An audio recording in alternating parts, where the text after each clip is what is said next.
get through as much as we can, and would love your feedback in the chat as we go through it. So this was actually, oh, hold on one second. Here we go. Okay. Can you guys see my screen okay? Are we good? Actually, hold on. Jay, okay, thanks. I can see Jay. Okay, perfect. So this is a worksheet that John Maxwell did. I don't know, probably I think it was 2 years ago. We'll find it and post it. But it's all about understanding your influence. And no matter what you do, whether you lead an organization, whether you are self-employed or an entrepreneur, whether you're a stay-at-home mom or dad, you have influence over somebody. And so what I want to share with you guys today and talk about is I want to have you think about leadership, but also have you think about influence, because that has to do with your mindset. So a couple things to get us started. Leadership is influence, nothing less, nothing more. Everything rises and falls on leadership. Usually you can tell when an organization is being successful or effective or having results 100% based on the leadership of that organization. It's also said frequently that people don't leave a job or a place, they leave the leaders. And so I think that that's something good to think about. When we understand our influence, we can actually leverage it. So this is really, I thought this was great. So I want you to think about this. He says, everyone has some amount of influence. And here's what sociologists tell us, that even the most introverted of people will actually influence 10,000 people in an average lifetime. Now, some people will influence way, way more than that. But the average person who's even an introvert will influence 10,000 people in their lifetime. So the first exercise in this lesson I want you guys to think about is even write down or think about 3 people, just even one, if you could just even do one. And some of you, if you would be so brave as to post in the chat, that would be awesome, who you have influence over. So who are 1 or 2 or 3 people that you have influence over right now in their life? And think about how you influence them and why you influence them. It may be a peer in your office. It may be your child. Yesterday, I had someone share such a great example, and I love this. Yep, Tracy, kids is a big one for most people. Thank you for sharing that. Yesterday, I had someone share the example of she's an entrepreneur, her husband is an entrepreneur, the things that she has learned in her organization and her business, she then heard her husband on a Zoom sharing some of that same verbiage. And so she said, I really didn't realize, but I have influence over him and he has influence over me as well. And they've influenced, yeah, Michelle, same thing. That was exactly what, so Sarah, my friend yesterday, was saying she actually didn't realize it, but she had influence over her husband. So we all have influence over a lot of different people. And that's what I want you to think about. And so there's a book called The Power Principle. John talks about it a lot. I actually have not read The Power Principle. After yesterday, I decided I need to add that to my list. Yeah, Jesse, kids, always, Michelle, girls. Yes. Oh, Troy, that's a good one. You're a business colleague. So the Power Principle book, it shares that there are principles for your purposes or for your purpose. And so I want to quickly run through these because I want to give you guys some of these exercises that I believe are really, really good. We enjoyed them a lot yesterday. So number 1, you already understand you already understand much about power because you've experienced its many forms as others have influenced you. So if you take the opposite of the question that I just asked and think about somebody who's actually influenced you, how many people can you think of? The power and influence can be either acquired and developed. So someone said yesterday, we aren't born natural leaders. Well, some people may be, but it also can be learned and developed. And that's the same with your influence. I feel like right now, everybody is under this influencer thing. Everyone wants to be an influencer. Everyone follows an influencer. And I'm like, how did that even become a job? Like there are actual influencers that's their job. They make hundreds of, actually, there's an influencer / blogger who lives on the street behind us at a house that we own in Charleston, South Carolina. And her following is insane. She isn't a true influencer. And the amount of money that she makes from that like blows my mind, to be honest. But so you choose to be powerful or powerless every single day. Power can be acquired from 3 different methods. You can exercise power by using fear, fairness, or honor. So some of you can probably think of somebody in your life who has had power maybe over your mind, but they had it because they used fear to have that power. They constantly maybe said things that made you operate or think out of fear. The results you get with each approach are absolutely predictable. So if you're trying to influence someone with fear, then that result is going to be a drastically different result that you can predict, though, rather than trying to influence someone through fairness. Whatever your position, your ability to influence others is a result of what you are as well as what you do. You can change and you can make a difference. So a couple of things I want you to think about with this. He asks several questions, and the first question is, who do you influence? So on a day-to-day basis, who do you influence? Is it your friends? Do you have influence over maybe your best friend? Do you have influence over your kids or your neighbors or people you work with? Who do you actually have influence over? Because if you think about this is really powerful when it comes to our mindsets, because if we're constantly around people who are negative or controlling or tight, or John says eagles versus turkeys, that affects your mindset. I don't know if any of you have ever been around people like that for a long period of time. For me, I'm very big on energy. I feel like I can feel other people's energy. And when you're around people like that, it sucks your energy. So the principle for this first question, who do you influence, is you need to think about it this way. You actually attract who you are, not who you want to be. So a lot of times people will say, I feel like I can't attract I'm going to use a real estate agent, for example. I feel like I can't attract a great assistant, or I can't attract somebody great on my team. Or you may be an entrepreneur and you may say, I feel like I can't attract great positive people or leaders into my world. Well, you aren't going to attract what you want. You're going to attract what you are. So John says you have to live out the characteristics of the people that you want to lead and the people that you want in your life. Like attracts like, birds of a feather flock together. Some of you have probably heard that. So John says, for those of you who have a business, or even if you used to have a business, when you look at your business, you're really looking in the mirror. So what you're looking at is a piece of yourself. How are you showing up? So in this exercise, he says, really think about this, and actually put a note down here. He says, be honest with yourself, because it doesn't do you any good to lie to yourself.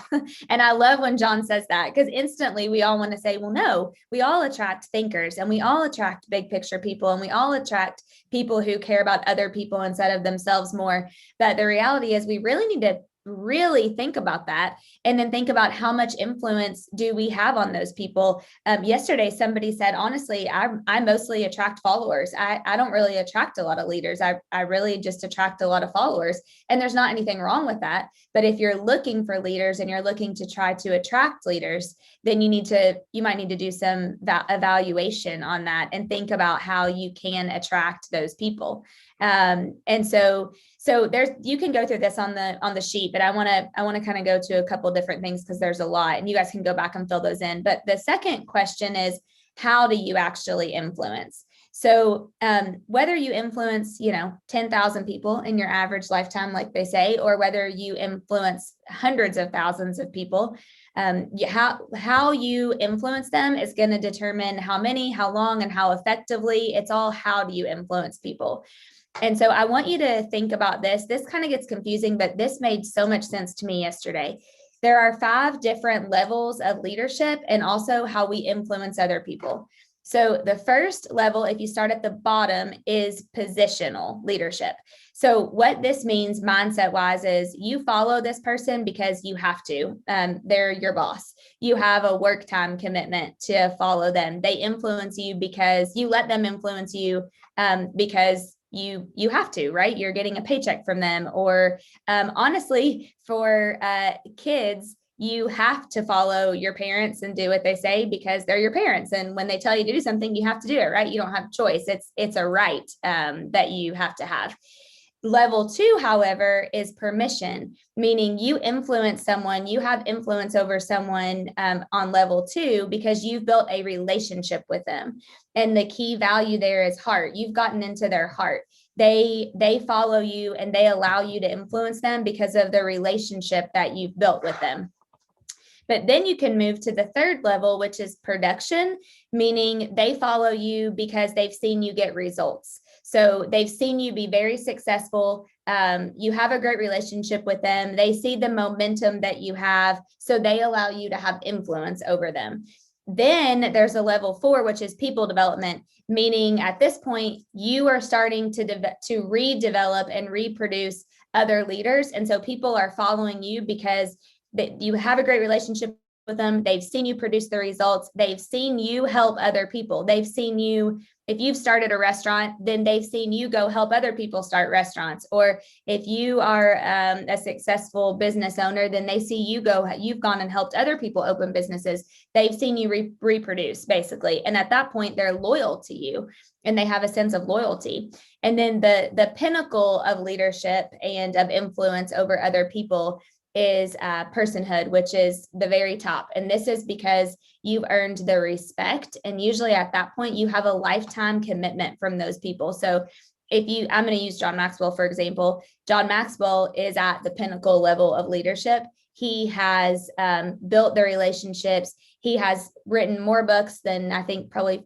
anybody. I don't know how many or anybody else, but he has the results, right? He has reproduced so many other leaders and so many other people who he's had influence over, that now people who are in John's world, they have a lifetime commitment to John because they respect him and he has helped so many people. So every time you leave a level to go to the next, you begin to multiply your influence. You basically add one on top of the other, on top of the other, on top of the other. And here's the biggest thing that you can think about. People who influence a lot of people, or they have, you feel like they just have a lot of influence, it's because John says they have all the stuff under their belt. They've already had some of these examples. They've experienced all these different levels.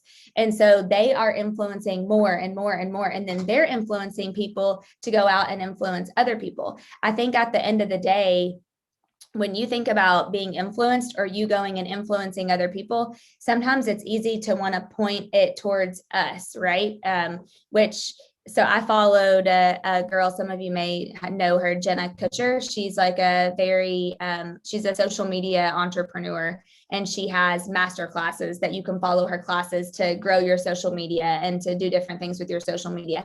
And one of the things that Jenna says to grow your followers on social media is that people stop a scroll when they see your face, a picture of you, more than any other thing. So like a lot of times, even though it's uncomfortable, if you post a picture of yourself and you're happy that day and you do a little selfie or whatever, you can probably go back and look through your likes or comments. And those might be the ones, probably are the ones who actually have more engagement. Actually, Amy, I see you, so I'm going to use you as an example because I know you just closed on a cute little flip house, and your cute selfie that you took in front of that flip house and you posted had like all these likes and everybody was commenting and hundreds and people were sharing it, and it was you. And at the same time, sometimes it feels weird for us to point towards us, but it really wasn't. You were influencing all those other people by saying, oh my gosh, Amy just bought this first flip house and she's going to make it into the cutest thing ever. And so let me think about how I can work on my passive income or how I can work on my wealth building. So you kind of have to flip the switch. It might look like it's about you. It can't be about you at the core. It has to be about going and influencing other people. And that's the best way to explain that. There are 3 common paths to power and to influence. And so I'm going to share these with you. The first one is intimidation. People follow somebody because they're afraid not to. They don't want to experience hurt, embarrassment, or discomfort. They want to avoid being fired or attacked or confronted or punished or whatever those reasons are. None of those to me are positives. I would never want to influence someone in that way. The second one, actually, John says is the most common, and it's exchange. People follow somebody because they can do something for them, there's a mutual respect between that person. So I may follow Dawn and Dawn may follow me because we can do something for each other. We can help each other. That's actually an exchange. That's the most common one. They believe in the leader and where they're going, and they also share the same values.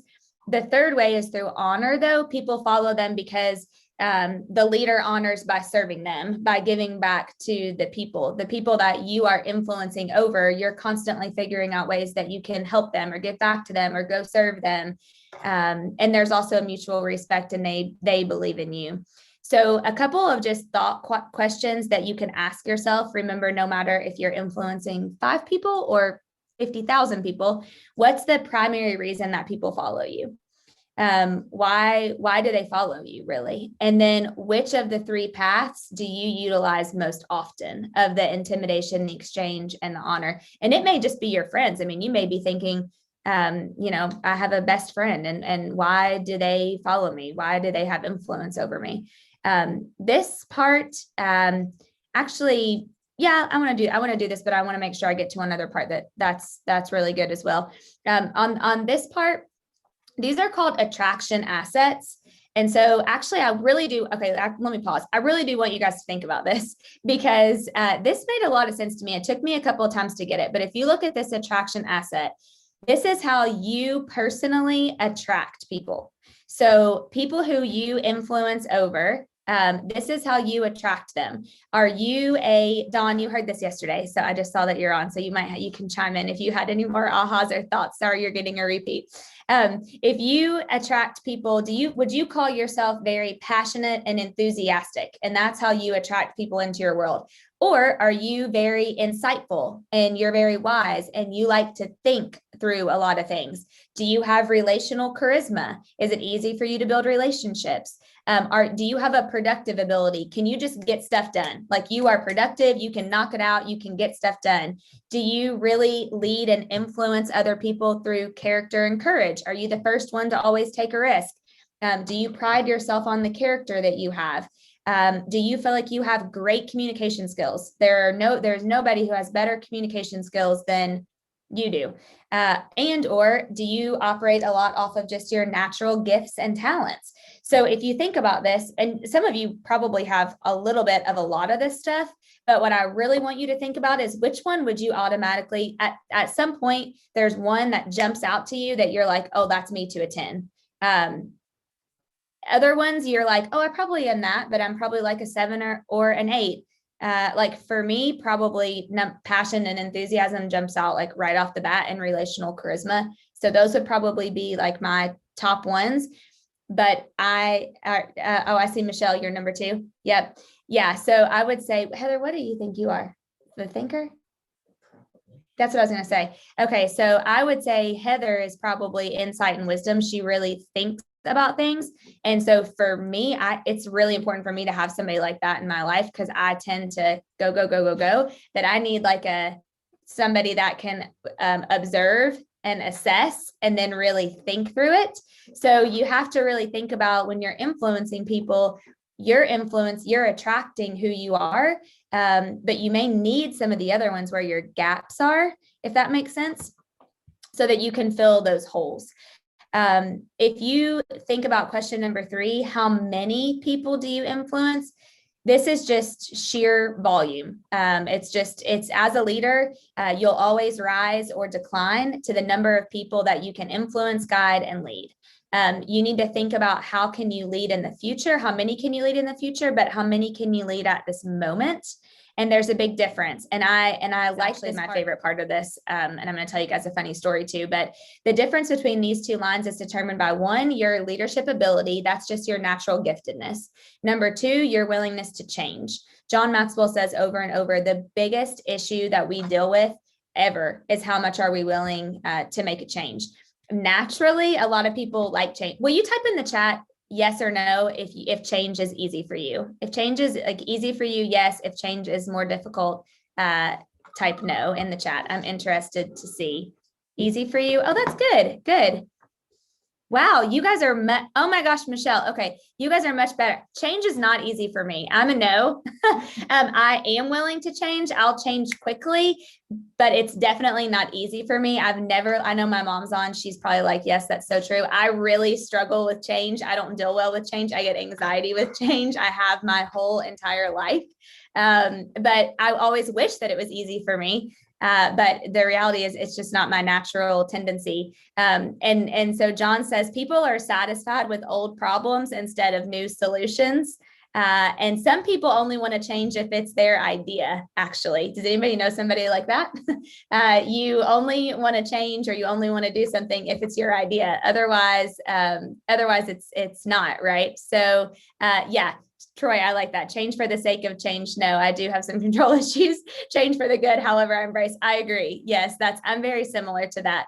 So this next part is my favorite part of this whole entire lesson from John, and it's when do you influence? And I absolutely love this because he says our value and significance rises when we make a contribution at the time when it's needed the most. So here's a Winston Churchill quote that is so good. There comes a special moment in everyone's life, a moment for which that person was born. That special opportunity, when he seizes it, will fulfill his mission, a mission for which he is uniquely qualified. In that moment, he finds greatness. It's his finest hour. And so there's always a point for all of us that there's significant times, and we need to be able to know when those are. So I learned this actually from John. I didn't know either one of these, but the term window of opportunity, and I'm sure you guys have probably heard that term before. Did anybody besides me not know that it actually comes from NASA? There is a specific right time that they launch a spaceship according to the solar system. And that's why they call it the window of opportunity. Like when you're in the spaceship and when they're in space, then they know when to go to the next one based off of a specific window of opportunity. There's a thing called the golden hour, which I also did not know about. It's the term that hospitals use. So from the time that there's an accident and 911 gets called to the time that the ambulance or emergency people get to the scene and get them back to the hospital, if they can do that within 60 minutes, they have a better chance of saving their life. It's actually called the golden hour. So there's these specific times. So if you take away anything from today, I want you to take away this. Are you a clutch player or a crutch player? A clutch player is someone who thrives when the pressure is on. A crutch player is someone who needs to be propped up when the pressure is on. And all of us probably lean towards one way or the other. I love this. And I told this funny story yesterday about Linda McKissick, my podcast co-host, partner, and a mentor of mine. And her daughter always says that if there's ever an emergency, she just hopes that Linda's in the room. And so she said back several years ago, they took their kids to Disney World. And Jimmy, her husband, for those of you that know Jimmy, this is not funny, but it's funny now. He actually really choked in Disney World. They were at the restaurant with like doing the Disney thing. And he swallowed a piece of meat and he choked on it. And so some guy got up to give him the Heimlich and he just wasn't doing it. And so Linda said, press was just kind of sitting there like, what's happening? Bailey, her daughter, was like in hysterical tears.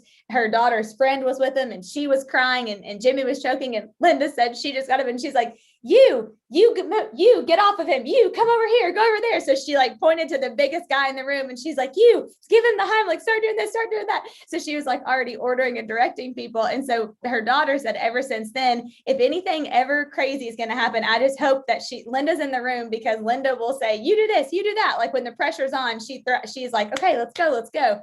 And it's not funny that Jimmy choked, but anyway, so the bigger guy that Linda got him to come over to do the Heimlich was doing the Heimlich and out flew this big piece of meat out of his mouth and he was fine. But they laughed and said, okay, she knew the person to point to get him over there to save his life. And ultimately, that's a great story to relate back to this.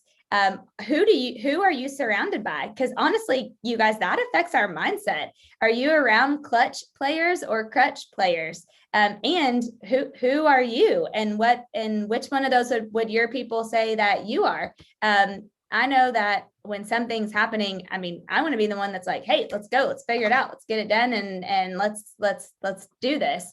Especially, John says, when you have a hit in your business, think about who do you want to come through when the chips are down? Who are the influencers? Who do you have the ability to influence to go get to make things happen when they need to happen or when there needs to be a change? And I just absolutely love this because I think it's just a different way of looking at it. Oh, Dawn, good question. Not only which one are you, but how good are you at identifying who the clutch and crutch players are that are around you? That's a really, really great question, because if you are surrounded by a lot of crutch players, you're going to constantly feel like you are pushing everybody around you uphill, or you're pulling them up the hill instead of you guys taking up and conquering that hill together. That is a very, very, very great question. So lastly, and we'll stop after this one, but I want you to think about the relationships that you have. So great, not even just leaders, really talented people with great mindsets, people that are great leaders, they have the ability to listen and then to pick what's important. And then the last part is they have the ability to play it back at the right time. This is something that John Maxwell has taught over and over and over again. Leaders and really people with great mindsets, they may not have a super high IQ, but what they do have is a super high EQ. They have emotional intelligence. They can read other people. They understand how people operate. Leaders are readers of people. That's one of my favorite quotes of John. Some people would say that that's like just someone having, common sense or being great with people. But the ability to listen, pick up what's important, and then play it back at the right time. So use this as an example. If you make a wrong decision at the wrong time, it's a disaster. That equals a total disaster. If you make the wrong decision, but it was the right time, you just made the wrong decision, then that's just a mistake. You just made a mistake, and we all make mistakes. There are people who make the right decision, but it could be at the wrong time, and that's actually unacceptance. Meaning you made the right decision, you just didn't play it back at the right time. So if you ever had somebody say, man, why didn't they take my offer? Or why didn't that work out? Or why didn't that happen? Doesn't mean it was the wrong decision. It just means it probably was the wrong time. But if you have the ability to listen, pick up what's important, and play it back at the right time, and you have the right decision at the right time, that is when you have success in something. And I have learned so many lessons around this over the last probably 10 years. Oh my gosh, it is not even funny, because you really have to have the ability, in order to get that success, you got to be making the right decisions, but you have to do them at the right time, because there's definitely wrong times to do things and to make different, to implement different decisions. And so I love that. I think that's probably the clutch and the crutch, and then the ability to listen, pick up what's important, and play it back at the right time is one of my favorite things.